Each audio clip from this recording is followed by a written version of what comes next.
Core Flick, Digger Ditch, Super Six, Big Mitch. I'm kicking in doors with all three O's.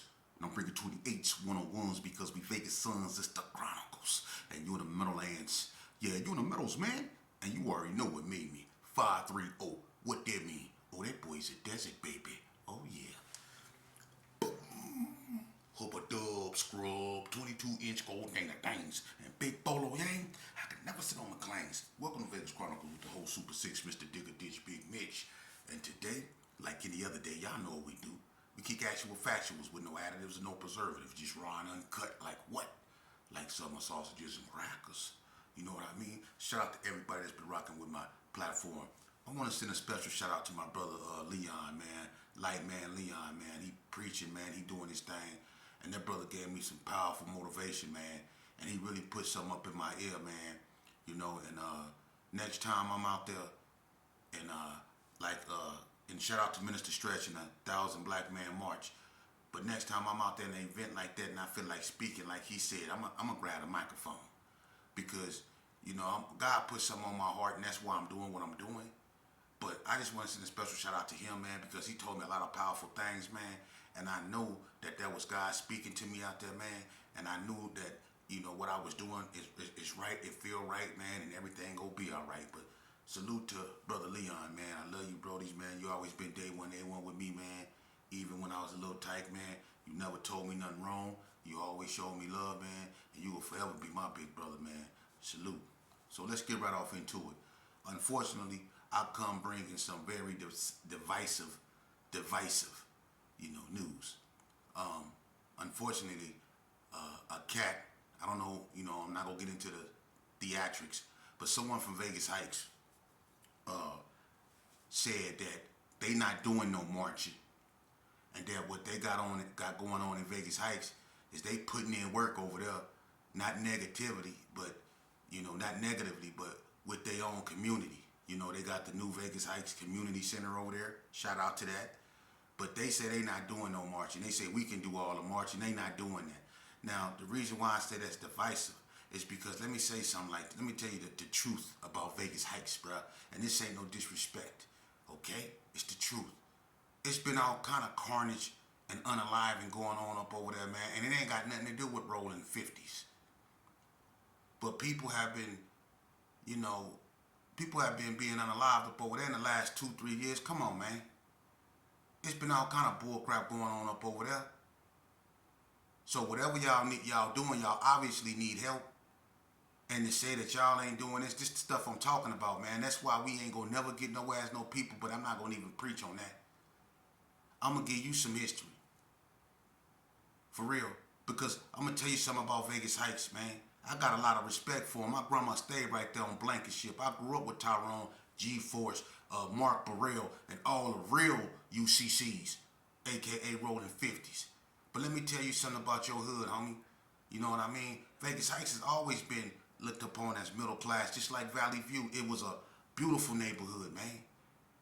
But just like all other neighborhoods, man, y'all destroyed that up over there. Just like we destroyed Herbert Gerson, just like the Bloods destroyed their neighborhood, the Crips destroyed theirs. Y'all destroyed Vegas Heights, man.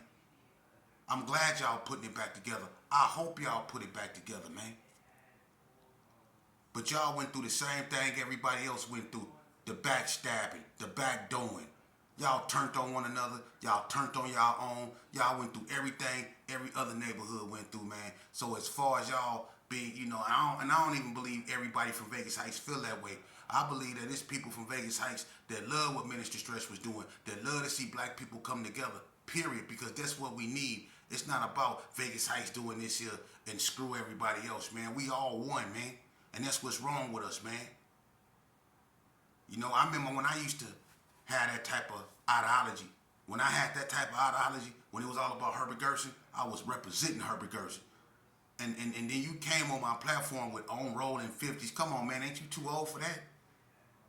Any person that started a sentence off with on this and on that, I cut them off immediately.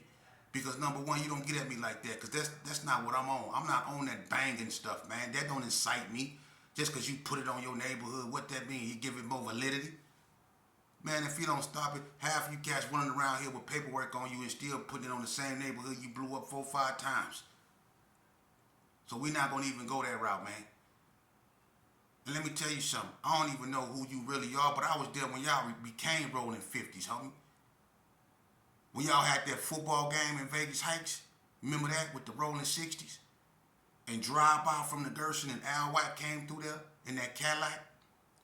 And the girl from 6-0, DK, the girl with the hands, that girl, that fight hard, DK. Ooh, wait, that's a name they don't be mentioning like DK. Any y'all remember DK used to go with Big Kool-Aid? That girl fight hard right there. But anyway, drive-by and Al White came through there, and DK blew on Al White them, and that's when they circled the park and they lit the whole park up. And they got caught because drive-by went to Elko. This in 1989 when y'all was clicked up with the 60s, when y'all became rolling 50s. You see, man?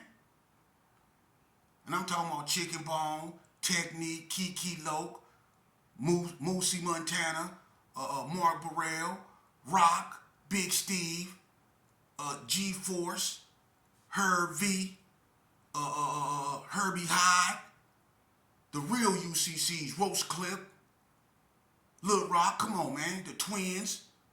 I know all them cats up over there, man. OG Desi, R.I.P. And a Huncho, Main Chain. GQ Main Chain. So we not gonna even go there. But much respect to Vegas Heights, man. But that divisive rhetoric right there is the reason why we so stagnated, my bruh.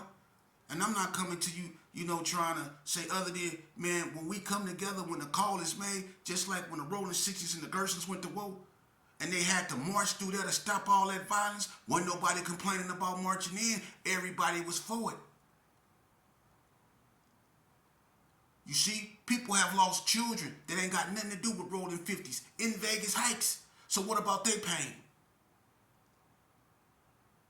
That don't mean nothing to you neither? That's sad, bruh.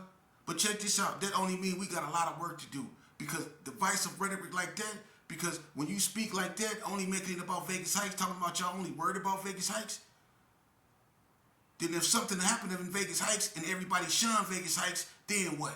See, that's what I'm talking about. What goes on in Vegas Heights affect everybody. That's called a historical West Side. That's the black community, man. We are black folks, man. But we let titles like Rolling 50 and Gerson Park Kingsmen separate us. That's a shame because in reality, there's no such thing as a Rolling 50. And I'm not being disrespectful, just like there's no such thing as a Gerson Park Kingsmen. These is fictitious games we play with ourselves, man. We young black men caught up in the sauce, man. Lost in the sauce, for real. What the hell I look like hollering out a white man name? Oh, this Herbert Gerson, and then taking the life of a black man in the name of that, man. Let's face reality. Let's wake up from this stupor. I know where I come from. And when I look back on it, man, I can't help but get teary-eyed. Because where I come from, yeah, I love it, but it destroyed me. It destroyed my childhood friends. And it ain't because where I came from is a bad area. We made it a bad area from bad choices. Herbert Gerson was flourishing, just like Vegas Heights. Vegas Heights had fruit. They grew their own fruit over there. You can walk down the street, they had grape trees growing, intertwining in the gate, man. When you walk down the street over there in Vegas Heights, they had fruit trees everywhere, man. You can walk to Doolittle. I swear to God, they had houses where they had fruit. Nectarines and stuff like that growing. They had all kind of stuff up over there. Over by the coast, they had pomegranate trees just growing out everywhere. Our community was flourishing. You rolled down Martin Luther King, it wasn't nothing but desert, but we made the best of it. They had long tables. Anybody that's from real Vegas know when you roll down Highland, not Martin Luther King, Highland, when you roll down Highland and you look on the side, they had tables. They sold Zodiac mirrors. They sold the golf club hats. They sold fish. They sold roach clips with the feathers in it. They sold all kind of stuff, watermelons, on the side of the road. That's how we got down over here in Vegas. And then you had Rita's over there at Rita's Groceries with that, y'all remember that chicken and them potato spuds? I'm talking about old Vegas, Mama's Kitchen, the Peanut Joint, Larry Sight and Sam's. I'm talking about old Vegas. But what we do? Huh? What we do in Herbie Gerson? We start using the bathroom outside. We start jumping on people for coming over there. We start slanging drugs. We start spray painting up everything. We start rolling around toting pistols, making it unsafe for kids to play outside. They could even play basketball on the basketball court because you never know who gonna come through there. We was over there smoking water, man, calling them units. I was walking around with an S-curl and a trench coat, looking like a cold horror flick, like Spike off the Gremlins. I'm telling you, I was a cold looking. I looked at, man, look here. But we turned that into that, man. And you proud of that? It's time to wake up out that stupor, man. You were seduced by music, gangster rap, by a culture that embraced destruction of itself. Because let me ask you something. As vicious as we was, the Gerson, Vegas Heights, or wherever, people couldn't come over there at one point in time. Our people couldn't come over there at one point in time. People that look like us couldn't come over there at one point in time. But when did we put in work? Well, Herbie Gerson was known for putting in work on the police and white folks and stuff like that. But let's just keep it real. When have our neighborhoods really put in work on the people that call us the N-word, the people that really don't like us? When have we been known for that? We ain't never been known for that. We've been known for tearing each other down, tearing each other apart. But when have we ever been known for loving each other? When have we ever been known for lifting one another up? We always brag about putting in work, popping the dude, or I pop such and such, or I rob such and such. But when have you helped such and such? Huh? When did you save such and such? When we go talk about that, we talk about how much we hate one another. I can't stand that cat. When we go start talking about how much, when we go start loving one another. Huh? When we go start talking about that, huh? We don't want to embrace that, but you want your kids to be safe. You want your kids to have an education, see? Or do you? Because real OGs that survive the streets, they don't poison the next generation. They don't push those youth. They protect the youth. They don't push them toward the same pain. So you remember that, brother. That divisive rhetoric that you spew, that's the reason why we stagnate. And it don't take no Farrakhan to say that. It don't take Stevie Wonder to see that. But anyway, man.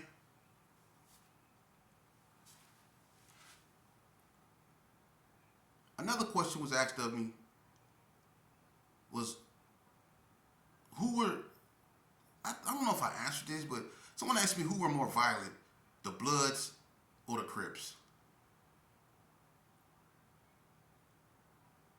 I'm going to say this, man, and this is only my opinion. All right. During that, see, it was an era when there were really no pistol play. And the Bloods, because you have different blood gangs, and they have different personalities. You see, the hood is, man, the hood is dark. I'm gonna just say that. They dog down there. They dog. And that's the reason why they still there. The hood is a place you wouldn't want to go, man. For real. The hood is like the house on the left. Yeah. And the Playboy Bloods, they were bullies back in the days. They used to go down Jackson and bully everything. They used to be bullies, the Playboys. You know, you would think with a name like Playboys, and even though they was into the girls and they was debonair and they dressed a certain way, looked a certain way, them dudes was bullies. The Parus, they were athletic, man. Them was some athletic dudes. They were talented, martial arts, boxing, flipping, running, basketball. Them Parus was very athletic.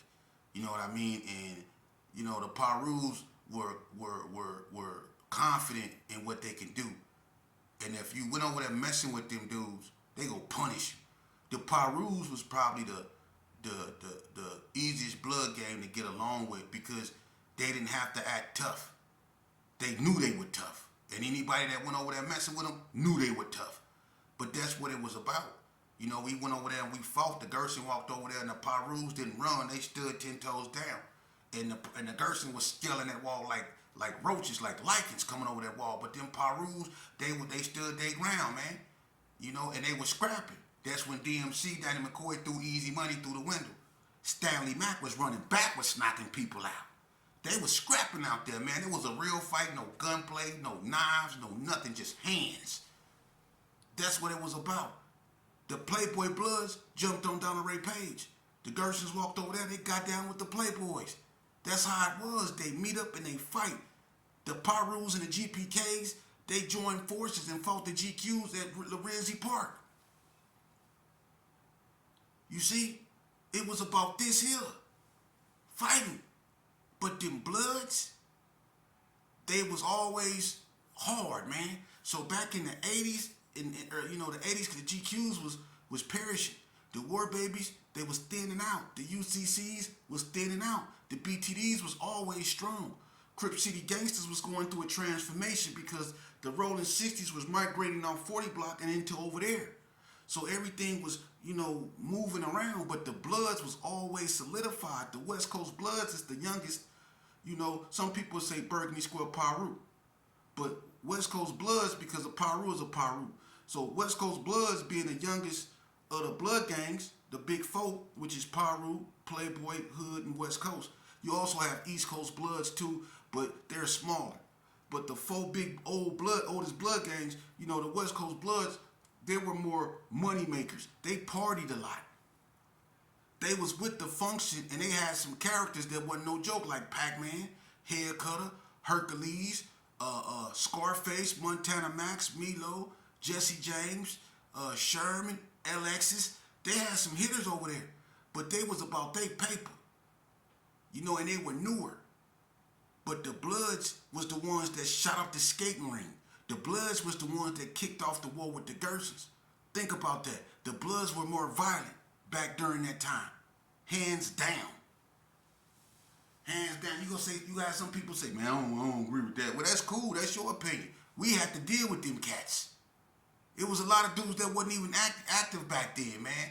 At one point, besides the Rolling 60s, and you had the Stay Boys, you had remnants of UCC still around, and Valley View was going through a transformation, But the Bloods have always mostly been there from Playboy, Piru, and all that, and they've been in the same era, and that's the only territory. Think about this here.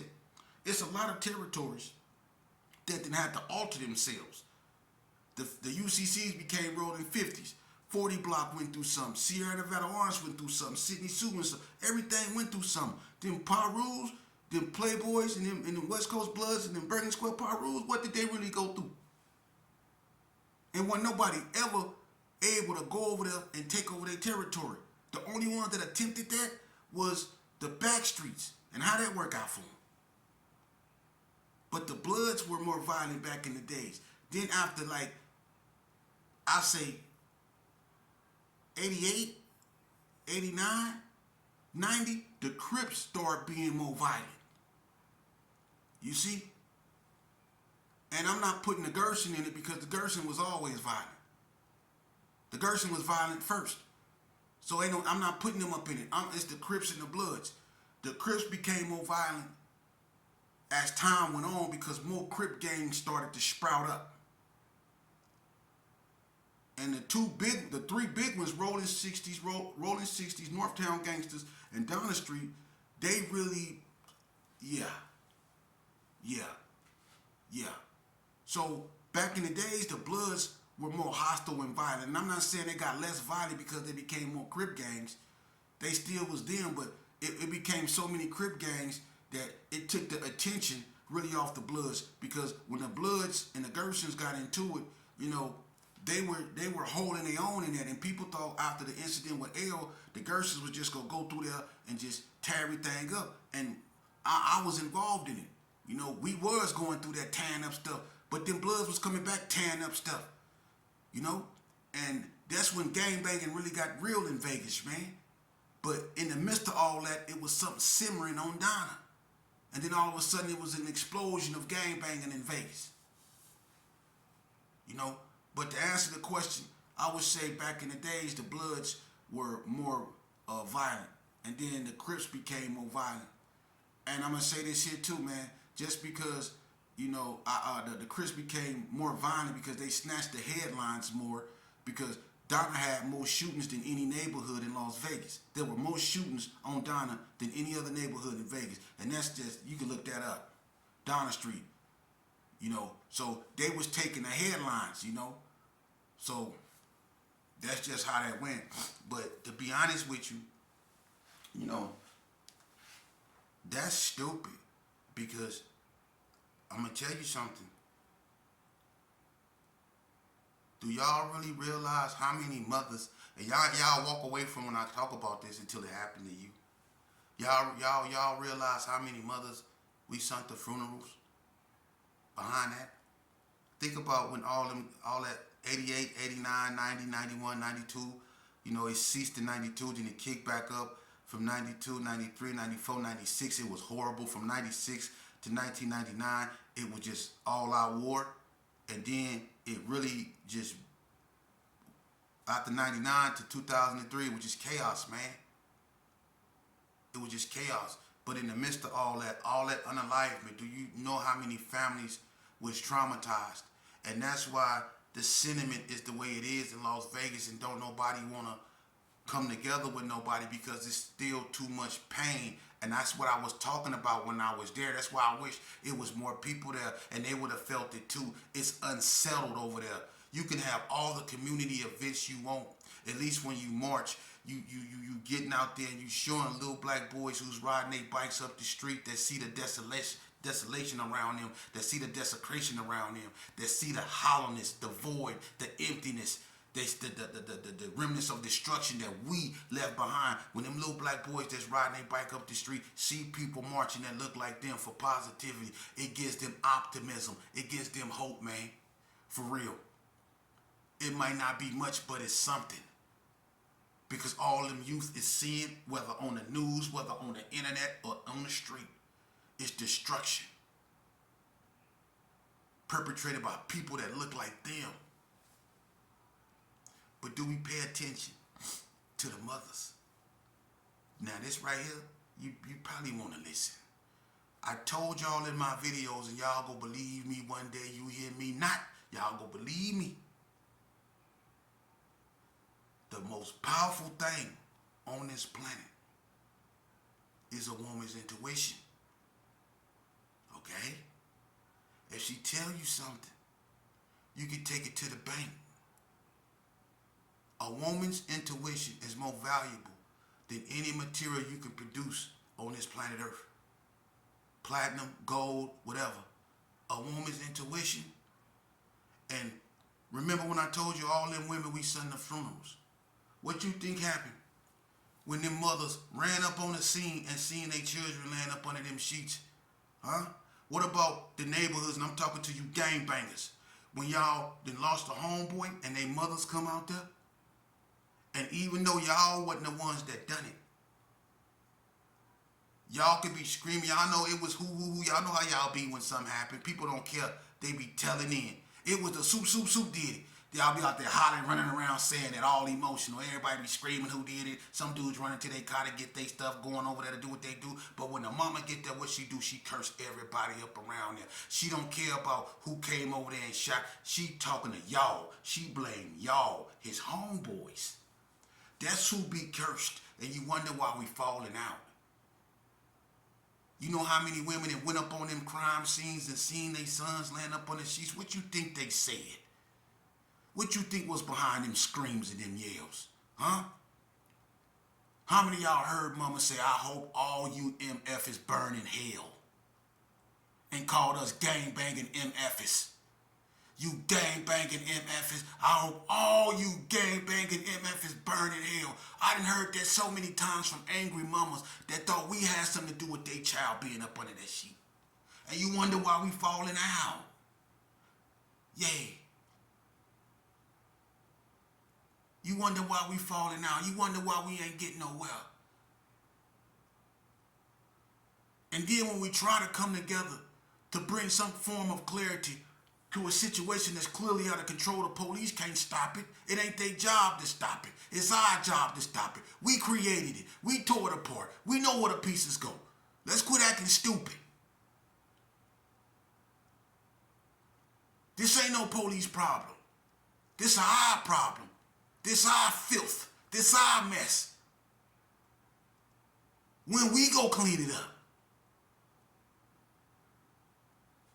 Every program them people tried to put in our communities, what we do, we either took advantage of it in the wrong way, or we just let it go.